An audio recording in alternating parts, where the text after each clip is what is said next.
शुरुआत करना चाहूंगी इस वक्त की बड़ी खबर से।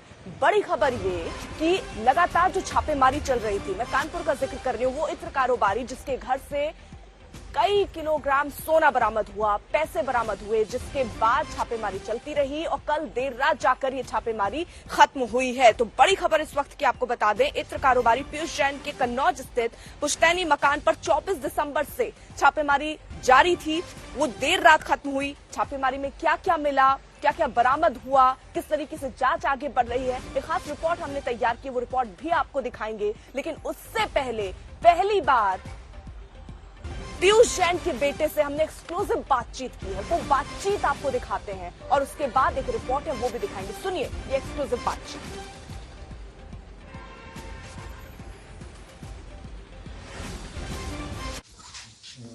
सर आप लोग अंदर आना चाहते हैं लेकिन मैं आप लोग अलाउ नहीं कर सकता। बेटे हो? हाँ बेटे हो आप? हाँ अच्छा नहीं दीदी जस्ट कैमरा ऑफ करो प्लीज। सब देख नहीं, आपका वर्जन पब्लिक में भी जाना चाहिए, मीडिया में भी बहुत जरूरी है। This is the point. जो चीजें आपका हमें ऐसा कोई हमारा कोई वेस्टेड इंटरेस्ट नहीं। 3 बज रहा है रात का। मैं यही कहूँगा इस चीज़ में, I believe in Indian justice and law. अगर हम इनोसेंट हैं या जो भी हैं तो फिर लेट्स से दैट आप ये नहीं I don't want to speak anything on camera. Okay that's it. अंदर हम 2 मिनट भी नहीं आ सकते। नहीं sir, no sir, sorry I can not. Sorry sir, 2 minute भी अगर हम 3 बजे बच गया था। Sorry sir. तो पीयूष जैन के परिवार का पहला बयान आपने सुना, उनके बेटे का एक्सक्लूसिव सुना और वो ये कह रहे हैं कि उनको न्याय पर भरोसा है। यानी वो अभी भी कह रहे हैं कि वो जो भी सोना था वो उनका पुश्तैनी था, तमाम बातें यहाँ सामने आ रही हैं, लेकिन जो बरामद हुआ है उनके घर से वो वाकई सवाल उठाता है। सवाल ये कि आखिरकार इतना पैसा, इतना सोना कैसे उनके घर पर मौजूद था। तलाशी हुई, छापेमारी हुई जो कल देर रात जाकर खत्म हुई और उसके बाद अब जांच आगे बढ़ रही है। लगातार जांच का सिलसिला चल रहा है और कहां कहां इसके कनेक्शन हो सकते हैं, क्योंकि ये भी माना जा रहा है कि अकेले वो ही इसमें इन्वॉल्व नहीं होंगे, और भी बड़े नाम, जी हां बड़े नाम हो सकते हैं जिनका खुलासा जांच के बाद हो सकता है। लेकिन यहाँ पीयूष जैन के परिवार वाले ये कह रहे हैं कि उन्होंने कोई गलती नहीं की है और उन्हें न्याय पर पूरा भरोसा है। ये बात वो लगातार कह रहे हैं, लेकिन जांच अपनी तरफ से आगे चल रही है। और इस वक्त आपको बता दें, जो छापेमारी थी वो कल देर रात तक चलती रही और उसके बाद वो छापेमारी खत्म हुई है।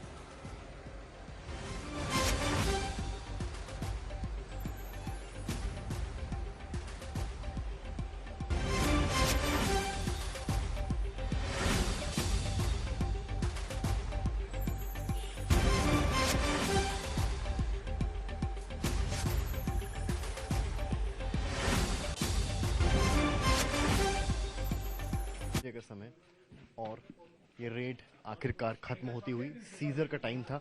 तस्वीर आप आज तक पर एक्सक्लूसिव देख पा रहे हैं। डिब्बों में चीजें ले जा रही हैं। क्या इसमें क्या भरा हुआ है, क्या चीजें हैं, आप देखिए। बाहर की टीम आज तक यहां से रिपोर्ट कर रहा है। रात का इस वक्त जो समय है वो लगभग 1:30 बजा है और हम यहां से आपको दिखाने की कोशिश कर रहे हैं कि आखिर क्या चीजें जो यहां से रिकवर हुई हैं। सीजर वर्क चल रहा था, रेड दोपहर में लगभग खत्म हो गई थी, पर सीजर अभी तक जीएसटी की जो इंटेलिजेंस यूनिट थी वो कर रही थी और हम अभी उसके ठीक पीछे जा रहे हैं जानने कि आखिर क्या चीजें हैं, बॉक्सेस में क्या है, वो हम जानेंगे और देखेंगे कि आखिर क्या क्या चीजें रिकवर हुई हैं और इसके बारे में जानने की कोशिश करेंगे। काफी भारी बॉक्सेस लगते हुए जो कंधों पे रख के यहाँ से एक वैन में भरे जा रहे हैं। 1:30 बजे का समय और आप देखिए इन बॉक्सेस को काफी हैवी लगते हुए AA लिख के कुछ सिग्निफाई किया गया है। और ये बॉक्सेस जो हैं इसमें देखिए परफ्यूम्स, कन्नौज, इसका मतलब कि इसमें परफ्यूम्स हैं, सीज्ड डॉक्यूमेंट्स। ये आप देख सकते हैं तस्वीरें एक्सक्लूसिव हमारे चैनल पर। और इसके जरिए यानी कि ये सीजर का काम था और इसमें परफ्यूम्स या इस तरह की चीजें हैं जो कि सेंटेड हैं। तो ये तस्वीरें हमने आपको दिखाई। 1:30 बजे रात को खत्म हुआ है सीजर का काम, दिन में रेड का काम और अभी भी अनसुलझी पहेली। 2:55 का समय और आज तक मौजूद है ग्राउंड पर कन्नौज पर। आप देख सकते हैं कि किस तरह से पुलिस ऑफिशियल्स, अभी रेड खत्म हुई है, सीजर खत्म हुआ है और हम आपको दिखा रहे हैं कि किस तरह से पूरी टीम अब बाहर निकली है और इन गलियों के रास्ते से ये अब दूसरी स्पॉट पर विजिट कर रहे हैं। पूरी टीम के पास काफी सामान भी मौजूद था। थोड़ा सा और आगे अगर हम चलेंगे यहाँ पर तो देखेंगे कि क्या मिला है। उनके बेटे ने भी आज तक से बातचीत करी और कहा कि किस तरह से तो ये तस्वीर हम आपको दिखा रहे हैं ग्राउंड जीरो से। बेटे ने भी बातचीत करी हमसे और बेटे ने कहा कि वो जस्टिस चाहते हैं। हालांकि उन्होंने ज्यादा नहीं बोला है, बट एक बात क्लियर है, एविडेंट है कि अब ये मसला एक तरह से पॉलिटिकल बन गया है। कैमरामैन समर्थ श्रीवास्तव हमारे साथ हमारे सहयोगी इस वक्त जुड़ चुके हैं। समर्थ, देखिए आखिरकार देर रात तक ये छापेमारी चली, जिसके बाद ये छापेमारी खत्म हो गई। जरा बताइए क्या क्या बरामद हुआ, जांच कहां तक अभी तक पहुंची है, और इसको लेकर सियासत भी तेज है। बीजेपी समाजवादी पार्टी पर आरोप लगा रही है और समाजवादी पार्टी बीजेपी पर आरोप लगा रही है। पूरा मामला जरा विस्तार से समझाइए। देखिए, जहां तक बात कन्नौज की रेड की है तो कल देर रात ये रेड और सीजर प्रोसीजर पूरा कंप्लीट हुआ है। हालांकि रेड का काम लगभग दोपहर में खत्म हो गया था, पर जो सीजर प्रोसीजर था वो चल रहा था। 2 टीम्स लगी थी, जीएसटी इंटेलिजेंस यूनिट और डायरेक्टरेट ऑफ रेवेन्यू डिपार्टमेंट की टीम्स लगी थी। जो डीआरआई की टीम थी वो ये पता लगाने में लगी है कि जो गोल्ड रिकवर हुआ है, गोल्ड बिस्किट्स रिकवर हुए हैं, वो कहां से। और जो हमें अभी सूत्रों से पता चल रहा है उसका लिंक दुबई से लेकर स्विट्जरलैंड तक है। यानी कि जो 23 किलो सोना मिला है उसमें से 12 किलो लगभग विदेश का बताया जा रहा है। टोटल रिकवरी कन्नौज की अगर मैं बात करूं तो 19 करोड़ कैश मिला है उनके पुश्तैनी मकान से पीयूष जैन के। उसके अलावा 23 किलो सोना और 6 करोड़ की लागत से बना हुआ चंदन का तेल, ये रिकवरीज हुई हैं। इसके अलावा काफी डॉक्यूमेंट्स भी रिकवर कल किए हैं। देर रात तक हमने वहां से रिपोर्ट किया है और लगभग आप मान के चलिए सीजर वर्क मिलाकर कंप्लीटली 3 साढ़े 3 बजे तक पूरी ये धरपकड़ चली है और 3 बजे ये लोग वहां से निकले हैं। उन पहली बार आज तक पे ही उनके जो फैमिली है पीयूष जैन की, उनका स्टेटमेंट भी आया है। यानी कि उनका जो बड़ा बेटा है प्रत्युष, उसने आज तक से बातचीत करी और उसने सिर्फ इतना कहा है कि वो जस्टिस चाहते हैं, उनको पूरा भरोसा है कि वो जस्टिस जो है वो प्रिवेल होगी। पर कहानी ये कि जिस तरह से पॉलिटिकल लिंक्स की बात चल रही है, अभी तक की रेड में ऐसा कुछ निकलकर सामने नहीं आया है जो हमें जीएसटी अधिकारियों के सूत्रों से पता चल पाया है। फिलहाल कोई पॉलिटिकल लिंक नहीं है और काफी टाइम से, लगभग 2 महीने पहले से पीयूष जैन को ट्रेस किया जा रहा था। ऐसा नहीं था कि 1 या 2 दिन की चीज थी, पिछले 2 महीने से लगभग पीयूष जैन को ट्रेस किया जा रहा था। और जो डिपार्टमेंट है जीएसटी का, वो इसको अपनी एक बड़ी उपलब्धि इसलिए मानता है क्योंकि वो कहता है कि हाल ही में अभी तक कुछ अधिकारी ऐसे हैं जिन्होंने इस तरह की रेड नहीं देखी थी। वो एक बड़ी रेड है कि उत्तर प्रदेश के कन्नौज के एक छोटे से इलाके की पतली सी गली में एक घर होता है, उसमें तहखाने पर तहखाने निकलते हैं। घर के अंदर अगर आप जाते हैं तो पहले फ्लोर पे वहां कुछ नहीं होता है, वहीं पर सारी रिकवरी हुई है, चाहे वो कैश की हो चाहे वो गोल्ड बिस्किट्स की हो। पर कहानी यहाँ खत्म नहीं होती है। एक तरफ कानपुर की रेड खत्म होती है तो वहीं कन्नौज की रेड खत्म होती है। अब देखना है पीयूष के ऊपर और किस तरह से धरपकड़ की जाएगी, क्योंकि एजेंसीज मुस्तैद हैं। हालांकि कन्नौज में रेड खत्म हो गई है, पर जो उनके बेटे हैं वो आवास पर है और आवास से वो सीधे कानपुर जाएंगे और कानपुर में ही वहां पर स्टे करने वाले हैं। फिलहाल पुलिस की तरफ से ज्यादा कुछ नहीं बताया गया, पर डिपार्टमेंट ने इतना क्लियर कर दिया है 23 किलो सोना, 19 करोड़ कैश और 6 करोड़ का जो है चंदन का तेल। जी बिल्कुल, देखिए, और इसीलिए जांच जो है वो पूरी तरीके से आगे बढ़ रही है और तार वे भी देखिए दुबई तक जिस तरीके से समर्थ बता रहे हैं पहुंचते हुए नजर आ रहे हैं, इस पर भी हमारी नजर रहेगी। समर्थ, फिलहाल के लिए बहुत बहुत शुक्रिया।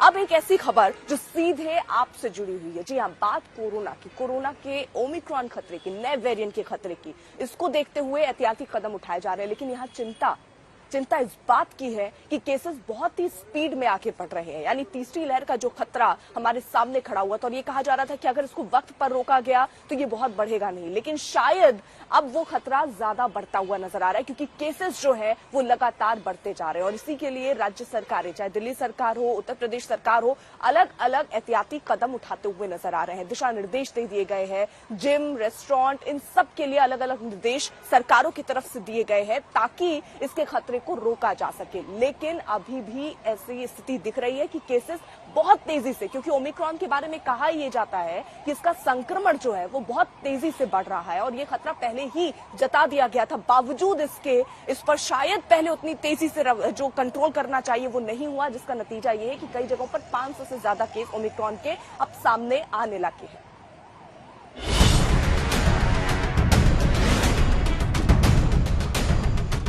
ये समय है सावधान होने का, ये समय है पहले से ज्यादा सचेत होने का, ये समय है पहले से ज्यादा सतर्क रहने का, क्योंकि कोरोना की तीसरी लहर का खतरा बेहद तेजी से बढ़ रहा है। कोरोना के साथ साथ नए वेरिएंट ओमिक्रॉन ने भी अपनी रफ्तार बढ़ा दी है।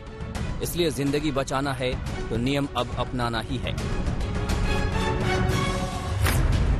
कोविड के खतरे का अंदाजा इस बात से लगाइए कि दिल्ली में सिर्फ 24 घंटे में 496 कोरोना संक्रमित मिले हैं। 24 घंटे में दिल्ली में कोरोना से एक शख्स की जान चली गई। मुंबई में सिर्फ 24 घंटे में 1377 नए कोरोना संक्रमित मिले हैं। 24 घंटे में मुंबई में एक शख्स ने कोरोना से दम तोड़ा है। तमिलनाडु में सिर्फ 24 घंटे में 619 नए कोरोना संक्रमित मिले हैं। ये आंकड़े डराने वाले हैं और सचेत भी करने वाले हैं कि कोरोना की जिस तीसरी लहर की आशंका जताई जा रही है, मानना चाहिए कि उसकी शुरुआत हो गई है। इस बढ़ते हुए खतरे को देखते हुए आज केजरीवाल सरकार ने दिल्ली में ग्रेडेड रिस्पांस एक्शन प्लान यानी ग्रैप का येलो अलर्ट घोषित कर दिया है। अभी कुछ महीने पहले हमने एक ग्रेडेड एक्शन प्लान बनाया था। मतलब ये कि अगर कोरोना इतना % हो जाएगा तो हम ये चीजें बंद करेंगे, इतना % हो जाएगा तो हम ये चीजें बंद करेंगे। उसमें हमने लिखा था कि अगर 0.5% से ज्यादा पॉजिटिविटी रेट होगा 2 दिन तक लगातार, तो ऐसे हालात के अंदर येलो लेवल आ जाएगा, एक लेवल 1 आ जाएगा और उसमें हम ये चीजें बंद करेंगे। तो 0.5% से ज्यादा 2-3 दिन से चल रहा है, इसीलिए लेवल 1 जो है ग्रेडेड एक्शन प्लान का, उसको लागू करने का निर्णय लिया गया है। कोरोना की तीसरी लहर के साथ ही कोरोना का नया वेरिएंट मुश्किलों में इजाफा करने वाला है, क्योंकि ये रफ्तार पकड़ रहा है। देश में ओमिक्रॉन के मरीजों की संख्या बढ़कर 653 हो गई है। सोमवार को एक दिन में सबसे ज्यादा 135 केस मिले हैं। सोमवार को ही गोवा और मणिपुर में ओमिक्रॉन की एंट्री के बाद अब ये वेरिएंट 21 राज्यों और केंद्र शासित प्रदेशों में फैल गया है। दिल्ली में एक दिन में सबसे ज्यादा 63 ओमिक्रॉन केस मिले हैं, जो किसी भी राज्य में एक दिन में मिले ओमिक्रॉन मरीजों की सबसे बड़ी संख्या है। जिसके बाद दिल्ली में ओमिक्रॉन केस की कुल संख्या 135 हो गई है। ओमिक्रॉन केस की सबसे ज्यादा संख्या महाराष्ट्र में है, जहां कुल केस बढ़कर 167 हो चुके हैं, जबकि 73 मामलों के साथ गुजरात तीसरे नंबर पर है। केरल में 64 केस मिल चुके हैं। हालांकि अच्छी बात यह है कि अब तक 186 मरीज ठीक भी हो चुके हैं, लेकिन चिंता की बात यह है कि देश में हर 4 दिनों में ओमिक्रॉन केसों की संख्या दोगुनी हो रही है। 2 दिसंबर को ओमिक्रॉन का पहला केस मिला था। 100 केस होने में 15 दिन लगे थे, लेकिन 100 से 200 केस होने में सिर्फ 4 दिन लगे। फिर 200 से 400 केस होने में भी 4 दिन लगे। 25 दिसंबर को ओमिक्रॉन केसों ने 400 का आंकड़ा छुआ, जो 27 दिसंबर यानी 2 दिन बाद 600 से ज्यादा हो गए। आंकड़े गवाही दे रहे हैं कि हालात खराब हो रहे हैं और इन बिगड़े हालातों पर तभी काबू पाया जा सकेगा जब नियमों को माना जाएगा। याद रखिए, कोरोना कहीं गया नहीं और यहाँ एहतियात ही बचाव है। दिल्ली से पंकज जैन के साथ मुस्तफा शेख, मुंबई आज तक। बढ़ते केसेस को देखते हुए दिल्ली सरकार भी अब एक्शन मोड में है और इसके चलते ही स्कूल, कॉलेज, थिएटर को बंद कर दिया गया है और कई जगहों पर 50% की कैपेसिटी यानी क्षमता के साथ खोलने की इजाजत दी गई है। साथ ही साथ सारे गाइडलाइंस भी फॉलो करने के लिए कहा गया है।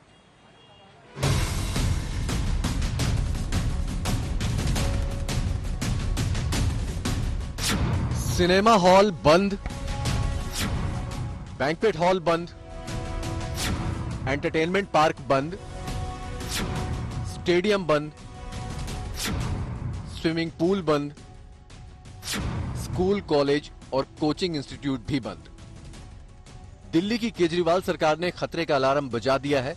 शोर अभी भले ही ज्यादा तेज ना हो, लेकिन अलार्म तो अलार्म है, क्योंकि खतरा रातों रात कैसे बढ़ जाता है दिल्ली वाले अच्छी तरह देख और समझ चुके हैं। 0.5% से ज्यादा 2-3 दिन से चल रहा है, इसीलिए लेवल 1 जो है ग्रेडेड एक्शन प्लान का, उसको लागू करने का निर्णय लिया गया है। कुछ चीजों के ऊपर पाबंदियां लगाई जा रही हैं। दिल्ली सरकार ने कोरोना के खतरे और इससे जुड़े प्रतिबंधों के मामले में अपनी एक गाइडलाइन तैयार की थी, जिसे ग्रैप यानी ग्रेडेड रिस्पांस एक्शन प्लान का नाम दिया था। इसके मुताबिक अगर कोरोना पॉजिटिविटी दर लगातार 2 दिनों तक 0.5% रहे तो लेवल 1 या येलो अलर्ट जारी होता है। पॉजिटिविटी दर 1% से ज्यादा रहे तो लेवल 2 या एम्बर अलर्ट। पॉजिटिविटी दर 2% से ज्यादा हो तो लेवल 3 या ऑरेंज अलर्ट। और पॉजिटिविटी दर 5% से ज्यादा हो तो लेवल 4 या रेड अलर्ट जारी होता है। पिछले कुछ दिनों से पॉजिटिविटी दर 0.5% से ज्यादा चल रही है, इसलिए मंगलवार को येलो अलर्ट जारी हो गया। बाजारों में जिस तरह से भीड़ बढ़ रही थी, लोग कोरोना के नियम कायदे भुला चुके थे, उसे देखते हुए तय था कि यही होना है, तो हो भी गया। Cinema hall, banquet hall, entertainment park, stadium, swimming pool और स्कूल कॉलेज बंद कर दिए गए हैं। शादी, अंतिम संस्कार में शामिल होने वालों की संख्या 20 पर सीमित कर दी गई है। मेट्रो चलेगी लेकिन आधी क्षमता से। धार्मिक स्थल खुले रहेंगे लेकिन लोगों को अंदर जाने की इजाजत नहीं होगी।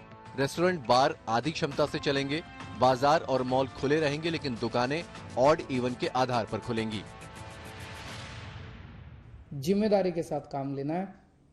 अब ये तस्वीरें नहीं आनी चाहिए बिल्कुल भी कि मार्केट के अंदर इतने भारी भीड़ लग रही है, फिर हमें मार्केट बंद करने पड़ेंगे। वो तो अच्छी चीज नहीं है, फिर लोगों की रोजी रोटी जाती है, आपका भी वो खराब हो जाता है। तो हम चाहते हैं कि बाहर निकलें तो मास्क पहन के निकलें, भीड़ ना करें। मंगलवार को जारी हुए येलो अलर्ट के मुताबिक दिल्ली में नाइट कर्फ्यू का वक्त भी बदल गया है। सोमवार को जो आदेश जारी हुआ था उसके मुताबिक नाइट कर्फ्यू रात 11 बजे से सुबह 5 बजे तक था, लेकिन अब रात 10 बजे से ही नाइट कर्फ्यू शुरू हो जाएगा। येलो अलर्ट जारी होने के पहले दिन ही कई दिल्ली वाले नए आदेश के लपेटे में आ गए। ऐसे तमाम लोग जो बेवजह सड़कों पर नजर आ रहे हैं, उन्हें घर जाने की अपील की जा रही है। जो लोग नहीं मान रहे हैं उनके साथ कुछ इस अंदाज में कार्रवाई की जा रही है, सख्ती की जा रही है, उनका चालान भी काटा जा रहा है। कि जहां पर 10 बजे का नियम हो, 11 बजे हमने सुना था कि 11 बजे से वो लॉकडाउन है, बट 10 बजे का हमें नहीं पता था, इसीलिए हम लोग खाना खाने निकले थे और प्रॉब्लम यहाँ हो गई। पश्चिमी देशों में कोरोना की तीसरी लहर पूरे जोर पर है। इंग्लैंड, फ्रांस समेत यूरोप के कई देश और अमेरिका एक बार फिर संक्रमण से बुरी तरह जूझ रहे हैं। इसके पीछे ओमिक्रॉन वेरिएंट को ही जिम्मेदार माना जा रहा है। फिलहाल कुछ एक्सपर्ट ये कह रहे हैं कि ओमिक्रॉन वेरिएंट ज्यादा खतरनाक नहीं है, लेकिन ज्यादातर का ये कहना है कि किसी भी निष्कर्ष पर पहुंचना अभी जल्दबाजी है। ओमिक्रॉन वेरिएंट दिल्ली में भी पैर पसार रहा है। अब ये दिल्ली वाले खुद तय कर लें कि वो ओमिक्रॉन के खतरे की सच्चाई को खुद पर परखना चाहते हैं या इससे बचे रहना चाहते हैं। दिल्ली से पंकज जैन के साथ आज तक ब्यूरो। अमित भारद्वाज हमारे साथ, हमारे सहयोगी इस वक्त जुड़ चुके हैं। अमित, दिल्ली में देखिए स्थिति को देखते हुए कई पाबंदियां लगाई गई हैं। कौन कौन सी वो पाबंदियां हैं और कोरोना का खतरा किस तरीके से आप देख रहे हैं दिल्ली में पैर पसार रहा है? जी अर्पिता, आंकड़ों से ही हम इस पूरी स्थिति को समझ लेते हैं। कई महीनों तक हमने देखा था दिल्ली में जो कोविड के केसेस थे वो 100 के नीचे ही आते थे, लेकिन अब स्थिति ऐसी है कि 500 का आंकड़ा लगभग एक दिन में कोविड के केसेस ने टच कर लिया है। अगर ओमाइक्रॉन के केसेस की हम बात करें तो देश में दिल्ली इस वक्त दूसरे नंबर पे है। पहले पे महाराष्ट्र, मुंबई है और उसके बाद दिल्ली का नंबर आता है। और दिल्ली में सबसे बड़ी जो खतरे की घंटी की बात वो ये है कि ओमाइक्रॉन के सबसे ज्यादा एक्टिव केसेस का पूल भी दिल्ली में ही है।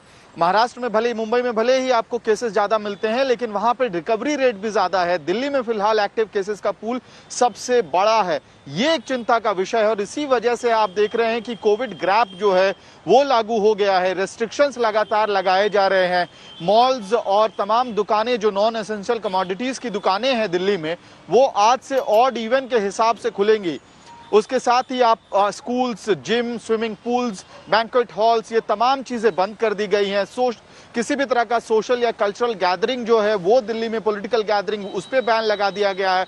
तो कमोवेश जो स्थिति है, अगर हम इसको लोगों की आम समझ के लिए समझाएं कि स्थिति कहां पहुंच गई है। अगर आपको ध्यान हो 2020 में जब देश लॉकडाउन में गया और लॉकडाउन के बाद अनलॉक की प्रक्रिया शुरू हुई थी, तो कमोवेश अब दिल्ली में ये जो कोविड ग्रैप लगाया गया है ये अनलॉक वाली स्थिति की जगह पे है। यानी कि पब्लिक के मूवमेंट को रिस्ट्रिक्ट किया जा रहा है और ये तमाम कोशिशें इसलिए की जा रही हैं ताकि जो कोविड का स्प्रेड है वो रिड्यूस हो और साथ ही जो ओमाइक्रॉन का स्प्रेड है उस पे भी कहीं ना कहीं रोकथाम लगे। और ये इसलिए भी जरूरी हो जाता है क्योंकि तमाम जो हेल्थ एक्सपर्ट्स हैं, चाहे वो WHO के हों या अंतर्राष्ट्रीय स्तर पे एक्सपर्ट्स जो हैं, वो कह रहे हैं कि ओमाइक्रॉन वेरिएंट की सबसे बड़ी जो डेंजर है, कंसर्न है कि उसका ट्रांसमिशन रेट बहुत ज्यादा है। और यही कारण है कि आप देख रहे हैं दिल्ली में अब लगातार स्टेप्स लिए जा रहे हैं। ठीक है, आप नजर बनाए रखिए। तो देखिए, कुल मिलाकर जहां चिंता इस बात की कि केसेस बढ़ रहे हैं, पाबंदियां लगाई जा रही हैं और ऐसे में माहौल तो चुनाव का है। चुनाव होंगे या नहीं होंगे, इसको लेकर भी सस्पेंस चल रहा है, क्योंकि चुनाव आयोग की एक टीम कल से ही उत्तर प्रदेश में मौजूद है। वहां पर आज पुलिस के बड़े अधिकारी, डीएम से मुलाकात होनी है। किस तरीके से उनको लग रहा है कि ये होना चाहिए, नहीं होना चाहिए, उस पर चुनाव आयोग की टीम जो पहुंची 3 सदस्यों वाली, वो बातचीत करेगी। लेकिन इसी के साथ साथ राजनीतिक दलों से कल बातचीत हुई। राजनीतिक दलों की तरफ से ये आश्वासन दिया गया कि सारे प्रोटोकॉल, गाइडलाइंस फॉलो किए जाएंगे। और क्या कहा राजनीतिक दलों के प्रतिनिधियों ने, जरा सुनिए। जो भीड़ भाड़ वाले इलाके हैं उनमें कोविड की जो तीसरी लहर संभावित है, उसके मद्देनजर उन पोलिंग स्टेशनों और पोलिंग बूथों की पुनः समीक्षा कर ली जाए, जिससे कि अंतिम समय में जाकर के भीड़ के निवारण के लिए, कोविड प्रोटोकॉल के अमल के लिए कहीं पोलिंग बूथ को डिस्टर्ब न करना पड़े। इसलिए समय रहते भीड़ भाड़ वाले इलाके में जो पोलिंग स्टेशन और बूथ हैं उनकी समीक्षा कर ली जाए। जिस प्रकार से जिला पंचायत के चुनाव में धांधली हुई, उसको देखते हुए ये आवश्यक है कि हम यूपी पुलिस को इस चुनाव में नहीं चाहते हैं। हम चाहते हैं सेंट्रल फोर्स जो है इसको चुनाव कराए। और दूसरी चीज ये है कि पुलिस जो है वो पूरी तरह से दबाव में है और उनके अधिकारी दबाव में है। लिहाजा जो एडिशनल चीफ सेक्रेटरी होम है मिस्टर रवनीश अवस्थी, उनको उनके पद से हटाया जाए। हमारी पार्टी की राय है कि इलेक्शन होना चाहिए, पहली बात। दूसरा, ये जो कोविड का संक्रमण का खतरा बढ़ा है, इसमें स्ट्रिक्टली रिस्ट्रिक्ट करना चाहिए रैलियों पर, और बिना भेदभाव के। ये नहीं कि सत्ता पक्ष की रैलियां टोटल रोक दी जाए, नहीं, संख्या स्ट्रिक्ट किया जाए जो प्रोटोकॉल के हिसाब से उचित हो। ओमिक्रॉन का खतरा बढ़ रहा है, कैसे रैली को लेकर के कोई बात की, रैली वर्चुअल हो? नहीं, हम लोगों ने न रैली के बारे में नहीं बात हुई, लेकिन चुनाव के बारे में हुई कि चुनाव समय से कराया जाए, कोविड के नियमों का पालन करते हुए। हमारे सहयोगी इस वक्त जुड़ चुके हैं। संतोष, ये कब तक तय हो पाएगा कि चुनाव आयोग का आखिरी फैसला क्या हुआ चुनाव को लेकर? देखिए, चुनाव आयोग उत्तर प्रदेश के हालात को समझने के लिए ही लखनऊ में है। कल से चुनाव आयोग की पूरी टीम, कल उसने राजनीतिक दलों के साथ बैठक की और आज सभी जिलों के DM, SP, IG, ADG, commissioner, police कमिश्नरों के साथ भी बैठक चल रही है। ये इस समय पर हम विधानसभा का जो तिलक हॉल है, जहां पर अधिकारियों की बैठक लगभग 9:30 बजे सुबह 8 मंडलों के अफसरों के साथ बैठक शुरू होगी। अफसरों का आना शुरू हो गया है। थोड़ी देर में अगर कहा जाए तो चुनाव आयोग की पूरी टीम अंदर पहुंच जाएगी और उसके बाद ये सुबह करीब 9:30 बजे से 1:30 बजे तक ये पहले सत्र की बैठक होगी और उसके बाद दूसरे सेशन में 3:30 बजे से शाम रात 9 बजे तक ये बैठक होगी, जिसमें बाकी के 10 मंडलों के अधिकारी शामिल होंगे। तो कहा जाए कि चुनाव आयोग राजनीतिक दलों के साथ अफसरों की समीक्षा कर रहा है, जिलों के हालात की समीक्षा कर रहा है और कल जाकर के उत्तर प्रदेश के मुख्य सचिव और डीजीपी व आला अधिकारियों से मुलाकात करेगा। तो कहा जा सकता है कि चुनाव आयोग उत्तर प्रदेश के हालात को परखने के लिए, समझने के लिए हर पहलू के लोगों से मिल रहा है, राजनीतिक हों, ब्यूरोक्रेट्स हों या उत्तर प्रदेश की मशीनरी से जुड़े हुए आला अफसर। उसके बाद चुनाव आयोग इस पर निर्णय लेगा। लेकिन इतना जरूर है कि किसी भी राजनीतिक दल ने चुनाव को टालने की बात नहीं कही, किसी ने भी चुनावी रैलियों को टालने की बात नहीं की कि वर्चुअल रैली। बस इतना जरूर कहा कि चुनावी रैलियां हों, लेकिन कोविड के प्रोटोकॉल के तहत और बिना किसी भेदभाव के कोविड के प्रोटोकॉल का पालन कराया जाए। जी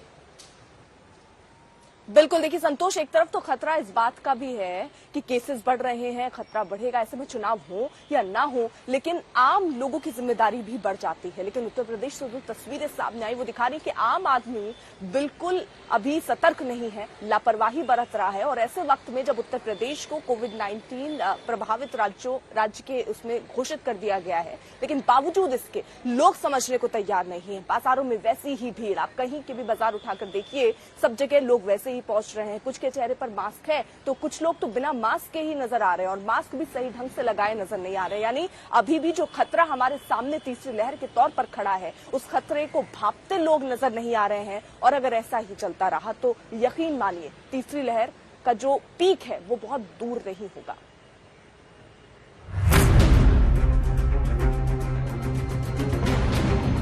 लोगों का सैलाब उमड़ पड़ा है। लोग एक दूसरे से चिपके हुए खिसक रहे हैं। 2 गज की दूरी की क्या बात करें, यहाँ तो पांव रखने की जगह नहीं है। ये तस्वीर है मुरादाबाद की।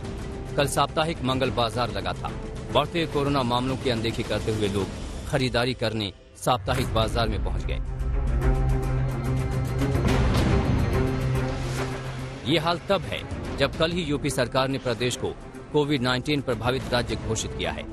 इसका मतलब है कि 31 मार्च 2022 तक यहां उत्तर प्रदेश लोक स्वास्थ्य एवं महामारी रोग नियंत्रण अधिनियम जारी रहेंगे। यानी कोविड से जुड़े प्रोटोकॉल, जिसमें 2 गज की दूरी और मास्क पहनकर बाहर निकलना शामिल है, लागू रहेंगे। लेकिन इन तस्वीरों में नजर आ रहा है कि इसे लागू करना कितना मुश्किल हो रहा है। मुरादाबाद में कल कोविड के 2 नए केस सामने आए हैं। 4 केस हमारे मुरादाबाद में आ चुके हैं, लेकिन लोगों का जिस प्रकार से बाजारों में भीड़ है और लोग मास्क नहीं इस्तेमाल कर रहे हैं, दूरी मेंटेन नहीं कर रहे हैं, उससे ये लग रहा है कि तीसरी लहर आ सकती है। आम लोगों की लापरवाही तो दिख रही है, लेकिन नियमों के प्रति जागरूक करने का जिन पर जिम्मा है, वो भी कोविड प्रोटोकॉल तोड़ने में पीछे नहीं है। ये तस्वीर पश्चिम बंगाल की हुगली की है। टीएमसी के कार्यकर्ता हुगली के चुरचुरा खादिन मोड़ इलाके में केंद्र के खिलाफ प्रदर्शन करने निकले तो कोरोना की तमाम गाइडलाइंस ताक पर चली गई। गुजरात के नर्मदा की इस तस्वीर को देखिए। लोगों की भीड़ स्टैच्यू ऑफ यूनिटी को देखने उमड़ी है। किसी के चेहरे पे मास्क है तो किसी ने सिर्फ दिखावे का मास्क लगा रखा है, जबकि कईयों ने दिखावा करना भी जरूरी नहीं समझा।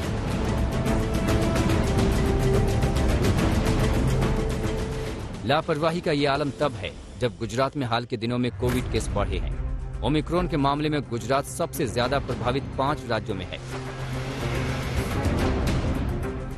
पिछले दिनों दिल्ली के बाजारों में भी ऐसी लापरवाही देखी गई थी और इस लापरवाही की सजा अब दिल्ली वालों को येलो अलर्ट के रूप में भुगतना पड़ रहा है। नाइट कर्फ्यू के साथ तमाम तरह की पाबंदियां लग चुकी हैं। ऐसे में जरूरी है कि अभी से सावधान रहें ताकि कोरोना के साथ साथ बड़ी पाबंदियों से बच सकें।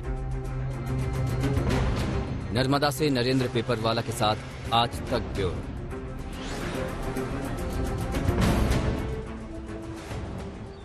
और अब बात मालेगांव ब्लास्ट की खबर से आपको जानकारी देते हैं कि यहाँ अब आरोप ये लग रहे हैं कि क्या आरएसएस के कुछ नेताओं को इस केस में घसीटने की कोशिश या साजिश हो रही थी, क्योंकि एक गवाह जो अभी आरोप लगा रहा है कि उस पर दबाव बनाया गया कि आरएसएस के नेताओं का वो नाम अपनी गवाही मिले। पूरी रिपोर्ट देखिए।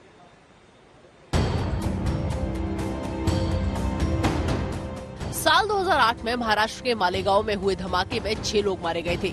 धमाका मस्जिद के पास एक मोटरसाइकिल में हुआ था। 100 से ज्यादा लोग घायल हुए थे। अब इस केस की गवाह ने एनआईए अदालत में विस्फोटक बयान दिया है। ये गवाह अभिनव भारत का पदाधिकारी था। इसने एनआईए कोर्ट को बताया कि 2008 में महाराष्ट्र एटीएस ने उसे अवैध रूप से हिरासत में लेकर यंत्रणा दी थी। गवाह का दावा है कि महाराष्ट्र एटीएस के अधिकारी चाहते थे कि वो इस केस में आरएसएस के 5 नेताओं योगी आदित्यनाथ, इंद्रेश कुमार, असीमानंद, देवधर और काका जी का नाम ले। उसे जमीन पर बैठाकर प्रताड़ित किया गया। उसने आरएसएस नेताओं का नाम नहीं लिया, इसलिए उसके परिवार को भी प्रताड़ना दी गई। अभियोजन पक्ष का कहना है कि गवाह ने पहले कभी एटीएस के इस कथित दबाव प्रताड़ना का जिक्र नहीं किया। ये गवाही सामने आते ही बीजेपी आरएसएस नेताओं के हमले शुरू हो गए। मनमोहन सिंह, सोनिया गांधी, दिग्विजय, सुशील शिंदे, राहुल आदि के नेतृत्व में जो यूपीए सरकार थी, उन्होंने सोची समझी एक साजिश को जन्म दिया। भगवा जो श्रेष्ठतम है, सूर्य से है, संतों से है, बुद्ध से है, ऊर्जा से है, और हिंदू जो सबको स्वीकार करता है और सम्मान करता है, उससे है, उसको आतंकवाद कहकर आरएसएस को, संतों को और देश प्रेमी देशभक्तों को फंसाने का एक गहरी साजिश रची। एजेंसियों को जोर जबरदस्ती मिसयूज करके और आरोपी बनाने की कोशिश की गई। ये दिखाता है कि किस प्रकार से कांग्रेस पार्टी पाकिस्तान को क्लीन चिट देने के लिए, इस्लामिस्ट आतंकवादियों को क्लीन चिट देने के लिए हिंदुओं को बिना वजह, बेगुनाह हिंदुओं को उसमें इम्प्लीकेट करने की पूरी साजिश रच रही थी। कांग्रेस ने कहा है कि उसने कभी आतंकवाद को धर्म से नहीं जोड़ा। पिछले 7-8 सालों से केंद्रीय एजेंसियों का किस तरह से दुरुपयोग इस देश में भारतीय जनता पार्टी की, मोदी जी की सरकार कर रही है, पूरा देश जान रहा है और ये जग जाहिर है, ये उसी का एक हिस्सा है। इस मामले में अब तक 219 गवाहों से पूछताछ हो चुकी है, जिसमें भोपाल से बीजेपी सांसद साध्वी प्रज्ञा सिंह ठाकुर और लेफ्टिनेंट कर्नल प्रसाद पुरोहित आरोपी हैं। साध्वी प्रज्ञा और कर्नल प्रसाद पुरोहित बेल पर हैं। ट्रायल की स्पीड बढ़ गई है क्योंकि एक स्पेशल कोर्ट मामले की सुनवाई रोज कर रहा है। मुस्तफा शेख के साथ विद्या, मुंबई, आज तक।